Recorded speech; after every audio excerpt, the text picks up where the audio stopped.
Қазақстан аумағындағы тайпалық одақтар мен алғашқы мемлекеттер. Сәлеметсіздер ме, балалар?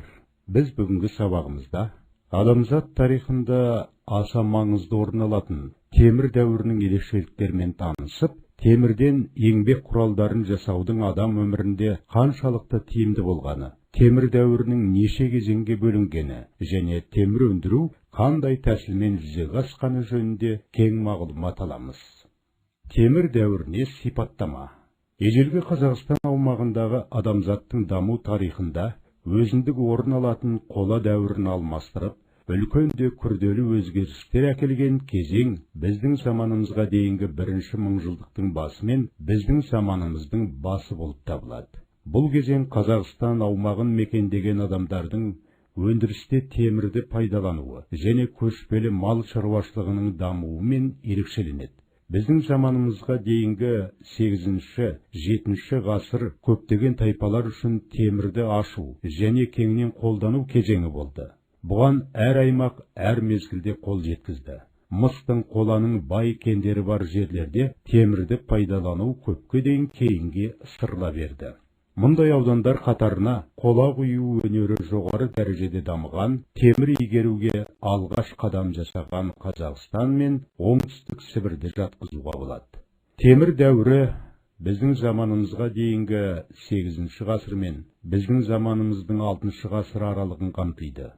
Ол ерте біздің заманымызға дейінгі 8-3 және кейінгі біздің заманымызға дейінгі 3 ғасыр, біздің заманымыздың 6 ғасыр темір дәуірі болып екі кезеңнен тұрады. Адамзат тарихында темір дәуірі ерекше маңызды орын алады. Темір құрал саймандары пайда болғаннан бастап еңбек өнімділігі ерекше өсті.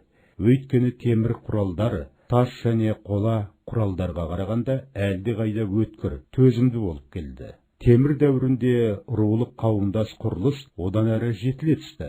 Адам санының өсуі, сыртқы жаудан қорғану ру тайпалардың өзара көбірек араласуына себеп болды.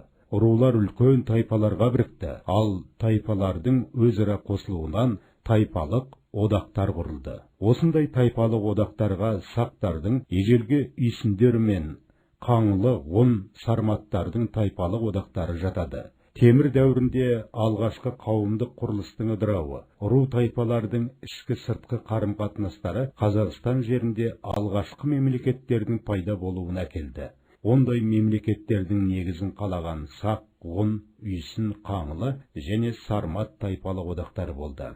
Біздің заманымызға дейінгі бірінші мыңжылдықтың басында Қазақстан даласының бейнесі өзгеріске ұшырады. Әр түрлі өсімдіктерге бай дала қатты тікенді, жантақ пен еженді сорға, сусыз құмды жапан далаға айнала бастады. Адамдар бұл жерлерде енді атпен ғана жүре алатын болды. Олар жақсы жайылымдық жерлер табу үшін өздерінің бұрынғы қыстауларынан көшіп алыстай бастады. Бұрын иесіз жатқан жерлерде, ендігі жерде адамдар қоныстана бастады. Көшпелі мал шаруашылығы артық өнім алуға мүмкіндік берді. Ол адамның шаруашылық кәсібінің аумағын кеңейтіп қана қоймай, оның еңбегінің бағасын да арттырды. Ертедегі темір өндіру.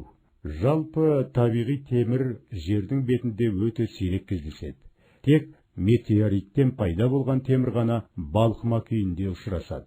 Ертеде темір қарапайым тәсілмен, пеш көрікпен өндірілетін. Ол үшін тастан не шикі саз балшықтан пеш салды. Пештің астыңғы жағының бірнеше жерінен тесік қалдырып, сол тесікке ауа үрлейтін көрік орнатты. Пештің ішіне бір қатар отын, оның үстіне бір қатар ұсатылған кен тасына қалап, кен тасының үстіне және бір қабат отын толтырып, отынның үстін тағы да кен тасымен жапқан. Содан соң төменгі қабаттағы отынды тұтатып, оның жан жағындағы оттықтан көрікпен ауа үрлеген. Мұндай қарапайым көрікпен пештің ең жоғары температурасын көптегенде 1200 градусқа жеткізуге болатын еді. Ал кен тас ұнтақтарынан балқыған темір алу үшін кемінде 1530 градус температура қызу қажет. Сондықтан мұндай қарапайым пеш көрік арқылы темірдің шала қорытылған шикі қиыршықтарын ғана бөліп алуға мүмкіндік болған. Содан соң осы шикі темір қиыршықтарын оттан алып, қып-қызыл шала балқыған күйінде төске салып, балғамен соғып біріктіріп, шыңдап, сом темір алған.